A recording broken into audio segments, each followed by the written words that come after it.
on the non-compete. If we build a lane to Murfreesboro, from now on, evidently, they're going to own that choice lane. No. When does it ever? Well, I mean, they're going to control the choice lane. As long as they control it, there's a non-compete. We can't add another lane. We can't add a light rail. We can't add a bus on the curb. So they've got us kind of locked down. I mean, the time could come when we say, man, we've got 6 lanes now plus a choice lane. We need 8 lanes. We can't build 8 lanes because they've got to non-compete with us, and we can't go back and compete with them. You missed that one. If you address that, I will address it in one form. I don't absolutely know the answer to that, but what I'd like to do, and Commissioner can kind of be writing down the questions that we might not get to, and that will be one I would like the department to address. I probably know most everything you're going to ask, but not everything. You know, I know you think I'm perfect, but I'm not quite there. So how are the user fees for the toll roads going to be distributed and dispersed? Well, the user fees, thank you for that question.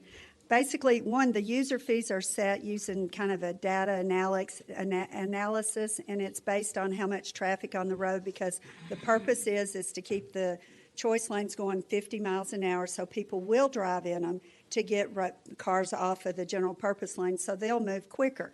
The user fee, as the leaseor, the company that we partner with, the private partner, will, as an investor, they need to be paid back for their project that they've built. And so they pretty much, and all this will be worked out in the contracts. We will look at contracts that have been, there are 11 other states that have done managed lanes. So we'll look at their contracts. We'll get the best. I can promise you we'll make sure it was the best contract and the most favorable for Tennessee that we can have. So they'll get the first dollars to pay back for their use of their loan, for building the road, the cost of building the road. But when it reaches a certain level, we will start sharing in that revenue band. And so we will then have shared revenue from those roads. And of course, they will also be using their funds that they take in to maintain the road. I've heard that they actually even do help, similar to our help vehicles, because they need to keep those cars moving. And so they will use some of those funds to operate. But we do the shared revenue. So there's no such thing as a free lunch. You know, every decision comes with an opportunity cost, and I'm a little concerned, since this is such a big decision, about the opportunity costs that we're incurring here. Almost no transit is being considered, and we all know that transit is the best way to get cars off the road, and that includes multimodal connectivity. We'll also lose control to third-party investors, likely foreign investors. And even if you assume for the moment that choice lanes are the best approach, and I don't necessarily argue that they're not, the case for private ownership and control of these lanes hasn't really been made. The only reason a third-party investor would choose to do it would be for the profit potential involved, of course. That's the only reason they would do it.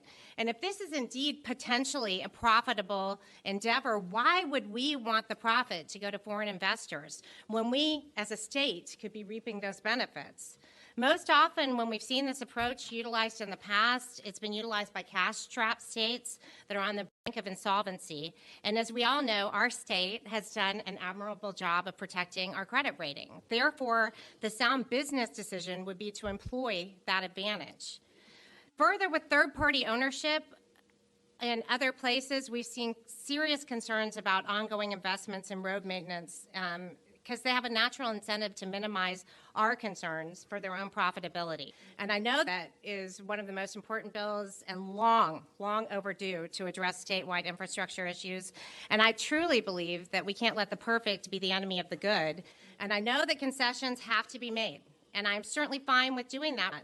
It's the privatization issue to foreign investors when we know this is likely going to go to foreign investors, because we know there's a dearth of stateside investors who can and will take on this risk because it's not going to be backed by their states. And I would ask that the sponsor consider reassessing the privatization component of this before bringing it to the floor. Our taxpayers don't want to be on the hook for funding private corporate interests when it's not necessary, especially when we're relinquishing profit potential. So this is being presented from the downbeat as sort of this monolithic bill, And it doesn't seem like there's room for negotiation, and I would just request that consideration. Thank you. And thank you, Senator Campbell. I appreciate all your comments. Again, I'm going to reiterate, we are not giving them money. They're giving us money to be able to invest in our state.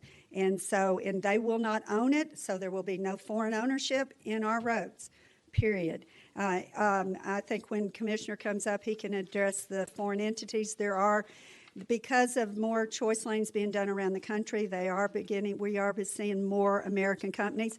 But we didn't snub our nose when Volkswagen came to Tennessee, and that's a foreign company that headquarters in our state. So I think in Nissan, we are welcoming foreign investments if it's done responsibly and in a good way, and they're spending money in our state and building jobs in our state.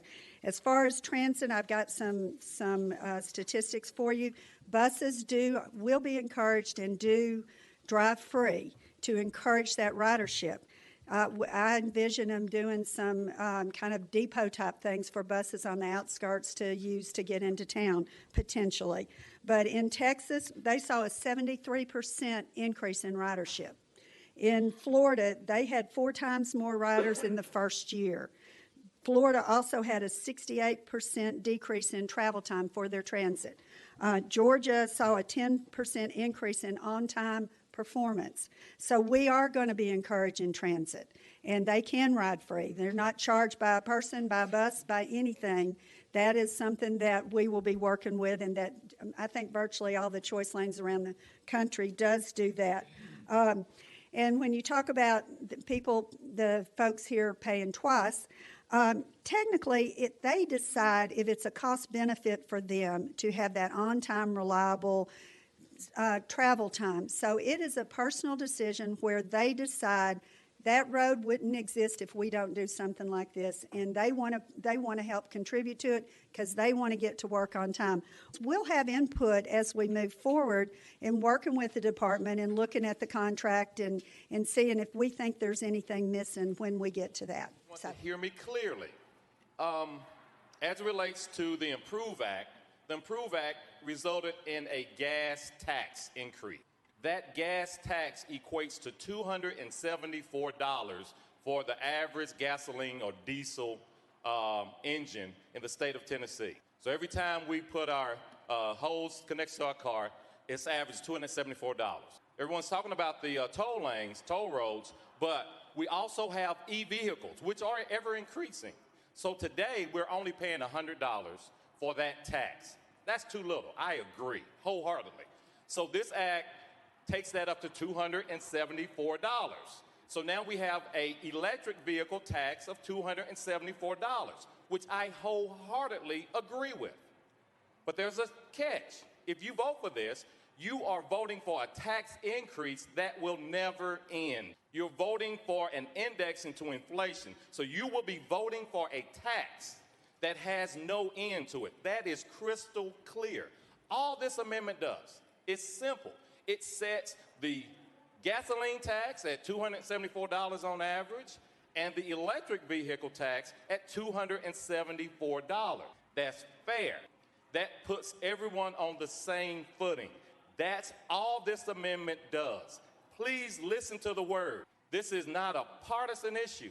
This is strictly about getting the amount of tax that we require. We are not a high tax state, and I love it here. So be clear. So please support this simple amendment that simply sets the tax rate at $274, which is the exact same as what our diesel and gasoline engines consume on the average year in the state of Tennessee. The $26 billion infrastructure deficit that our state faces today is due in large part to our gas tax revenue not keeping up with the rising costs and inflation. Allowing the fee for electric vehicles and hybrids to be indexed with a cap of 3% each year starting in 2028 ensures that TDOT and your local highway departments are better prepared to continue investing in road, bridge, and transit projects in our community. This amendment undermines the ability to guarantee a future revenue stream and will harm cities and counties as well, since the registration fee are shared between the state and locals. Because of that, Mr. Speaker, I move to lay Amendment 4 on the table. If you move this to the table, you are voting for a tax and never-ending tax that this body had no appetite for doing. The only reason the Improve Act passed was that you all refused to index it to inflation. I agree with that. Let's not index this to inflation. Because once you do that, it is out of control. You have no control on what that number is year over year. It should be set at that $274. So every four-wheel rolling vehicle now pays the same amount. I need you to hear what we're saying, what I'm saying here, what I'm hoping that we'll get a majority of the members here to say, that's right. This isn't about what somebody told you to vote or how they told you to vote. This index is dangerous. It was so dangerous that the only reason the gas tax passed was you all got rid of it, those of you all that was here. So again, I ask you all to consider what I'm saying. This will do nothing to harm the bill, which I support. But this sets a level playing field, and it goes to the core Tennessee values. We're not taxing irresponsibly. To tie this to inflation is irresponsible, and I think everyone knows that. So please, I ask you to vote against the tabling motion. Thank you, Mr. Speaker. The bell rings. Those opposed vote no. The ayes have it. The motion to adopt amendment number 4 is tabled. Ladies and gentlemen, what Amendment 5 would do is commit 30% of all the money that we are putting into this so-called Transportation Modernization Fund and ensure that it be used to design, plan, develop, and maintain public transit in the state of Tennessee. For the governor of Tennessee to call this a Transportation Modernization Act, or to call this $3 billion a Transportation Modernization Fund, is a joke. We are doing nothing to guarantee the modernization of our transportation infrastructure system. Nothing. There is no commitment by this administration to do anything to facilitate the transportation of anyone who may not be able to afford a car, who may not be able to afford to drive on a Lexus lane or a toll lane. What about disabled and special needs individuals who need to get to and from work, that can't afford to live in your city? They need to have a way to get to the office. They need to have a way to get into downtown. Public transit facilitates that and allows that. This state has not made public transit a priority. Let's be honest. And if we're going to call ourselves a modern state or a modern city of any kind, you have to have public transit. There's no great city in the world that doesn't have a reliable public transit system.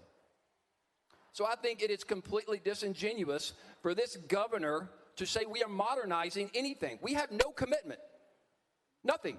There's no commitment. Ladies and gentlemen, this is our commitment to the people of Tennessee, to the individuals who rely on public transit, who aren't going to be able to afford to drive on your Lexus lanes and toll lanes. The privatization of the roadways in the state of Tennessee. This is for the disabled and special needs individuals who need to get to and from work and have an equitable access to transportation. Ladies and gentlemen, we have to update our infrastructure system. What we have is archaic